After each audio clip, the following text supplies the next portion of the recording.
D'après la Fondation pour la recherche médicale, le terme addiction est un anglicisme qui désigne l'attachement nocif à une substance ou une pratique entraînant un malaise psychique et ou physique. On parle d'addiction pour désigner un phénomène de manque qui se manifeste lorsqu'une personne est privée d'un besoin et que ce besoin n'est pas vital. D'autre part, il peut être utilisé pour qualifier des dépendances moins dangereuses telles que le chocolat, la lecture ou la musique. Lorsqu'on pense aux addictions les plus nocives et répandues, généralement ces dernières nous viennent à l'esprit. Alcool, drogue, jeux d'argent, jeux vidéo, sexe, pornographie, nourriture ou même encore les achats. D'après Wikipédia, une addiction est dite grave si son sevrage entraîne de la violence ou de l'agressivité. Les problèmes engendrés par une addiction peuvent être d'ordre physique, psychologique, relationnel, familial et social. En psychanalyse, le terme addiction est utilisé de manière plus large dans la mesure où il relève d'une attitude intrapsychique, d'un mécanisme plutôt que des moyens pour y satisfaire. Pour entrer dans quelque chose de plus concret, il suffit de se pencher sur les chiffres et les données auxquels nous avons tous accès sur Internet et sur des sites officiels de santé. L'Observatoire français des drogues et des toxicomanies estime dans un rapport que l'alcool et le tabac sont les substances les plus consommées en France. Selon Santé publique France, 10% des adultes consommeraient de l'alcool tous les jours et 24% des 18-75 ans fumeraient quotidiennement. L'organisme considère que la consommation nocive d'alcool et le tabagisme constituent les deux premières causes de mortalité évitables en France, respectivement à l'origine de 41 000 et de 75 000 décès par an. Mais quel est le processus à la base de l'addiction ?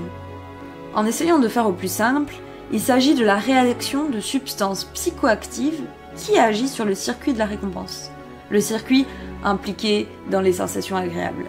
Cette réaction se traduit par l'augmentation de la production de dopamine, hormone du plaisir, qui circule entre les neurones, donnant une sensation agréable. Pour retrouver cette sensation agréable, la personne est alors incitée à renouveler l'expérience, ce qui crée un mécanisme de renforcement positif. Autrement dit, le plaisir du produit ou de l'activité pousse le cerveau à réitérer de plus en plus souvent jusqu'à ce que cela s'installe dans le quotidien. Et donc pourquoi tu as commencé ? J'ai commencé pour me sentir moins seule, je pense. Enfin, véritablement, au lycée, j'ai commencé parce que j'avais pas trop d'amis. Enfin, j'en avais, mais je préférais être seule. Et donc, pendant les intercours, j'étais sur mon téléphone à regarder des films et des séries. Je jouais aux jeux vidéo. Enfin, voilà, ça me divertissait. Je trouvais ça plus intéressant qu'être avec des gens. J'ai commencé à boire pour faire la fête, en soirée avec mes potes. J'ai commencé, je pense, un peu par innocence, pour goûter un peu les choses que je ne m'étais pas permises avant. Et je pense que c'était aussi un moyen, au début, pour l'anxiété et de m'occuper les mains, en fait, quand je ne savais pas quoi faire d'elles. C'était juste ma dépression. Je commençais à prendre de la Prozolane. Et ensuite, je suis parti en clinique. On m'a donné du Valium et du Tertian. Et voilà, ça a commencé comme ça. Du coup, ça a commencé avec un surplus de colère. Et c'était vraiment quelque chose qui était ancré en moi. Et c'est arrivé comme ça, comme juste la solution un peu à ce problème-là. Et ça m'a permis de me défouler, Voilà. Tu penses que ton addiction au téléphone a déjà eu des mauvaises répercussions sur ta santé ? Oui, parce que ça fait maintenant depuis 1 an et demi que je porte des lunettes de correction pour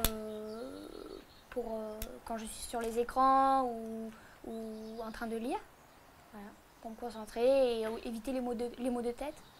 Ta santé par exemple ? Oui, bien sûr, l'alcool ça a pourri la vie. Depuis que je bois, je dors mal, je mange mal, je sais pas ce que j'ai à faire, parce que ça détruit tout ce qu'il y a à côté. Franchement, oui, je ressens beaucoup plus d'essoufflement, je suis beaucoup plus sensible aux maladies virales, j'ai beaucoup moins de résistance aux efforts. Ça avait commencé d'abord par des troubles de l'attention, après c'était des pertes de mémoire. J'arrivais pas à dormir et genre ça a provoqué quelques problèmes dans ma vie. Genre j'ai eu quelques accidents de voiture à cause de ça et voilà, c'était pas très jojo, quoi. C'est quelque chose qui est marqué sur le corps et du coup ça peut être vu et les gens ils peuvent porter un jugement dessus.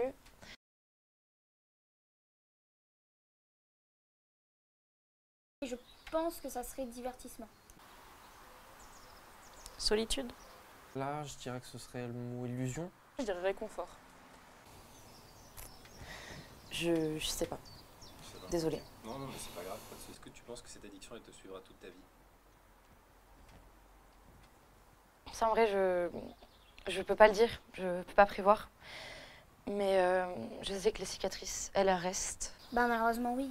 Parce que aujourd'hui, la société le veut bien aussi, mais on a besoin d'internet, on a besoin des réseaux sociaux, on a besoin voilà, de tout ça.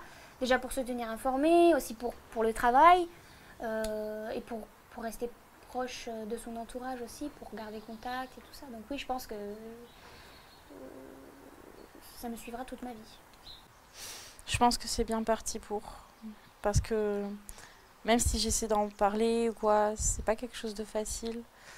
Et plus ça va, plus tu te sens forcé à aller mieux. Par tes proches, par ta famille, par tous les gens qui t'aiment. J'ai envie de dire non. Enfin, je crois que non. Parce que j'ai quand même l'envie d'arrêter. Mais je sais pas, j'attends un peu comme le bon moment. Mais après, ce bon moment, faut pas qu'il arrive trop tard, quoi. Je pense pas parce que j'ai fait une rupture quand même assez directe avec les médicaments. Du coup, là, j'en prends plus depuis quelques semaines, quelques mois. Je sais plus. Mais on sait jamais. Donc voilà. Ça en vrai je peux pas le dire, je peux pas prévoir. Mais je sais que les cicatrices, elles restent. C'est quelque chose qui est marqué à vie sur ton corps. Et donc oui, en quelque sorte, ça va me suivre toute ma vie, ça sera marqué sur mon corps, ça va se voir. Et dans des situations comme aller à la plage ou des trucs comme ça peut être vu. Et en plus, c'est pas socialement, c'est pas accepté. Donc peut-être qu'il y a ça aussi qui va me suivre. Et voilà.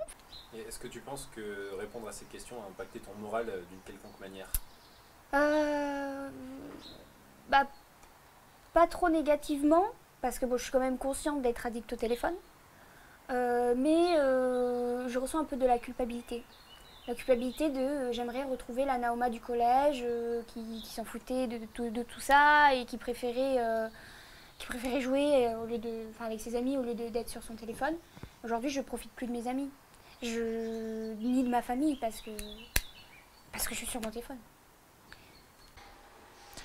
Ben, c'est-à-dire que c'est censé m'aider, ça m'aide à me remettre en question, mais ça me fait juste réaliser tout ce qui va pas dans ma vie à cause de l'alcool, tout ce que j'ai raté à cause de l'alcool. Et plus que m'aider, ça m'envoie une claque dans la figure. Donc peut-être que oui, ça va m'aider dans le futur, mais là tout de suite, c'est juste douloureux. Impacter, c'est pas le mot, parce que ça m'a plus fait réfléchir que impacter. C'est pas quelque chose auquel je réfléchis souvent, mais ouais, plus une réflexion. Un peu, pour être honnête, un peu.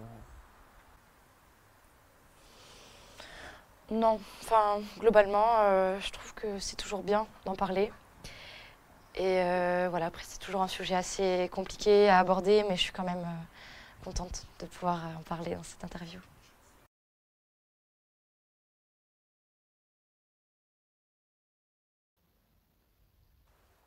C'est l'heure de ton départ.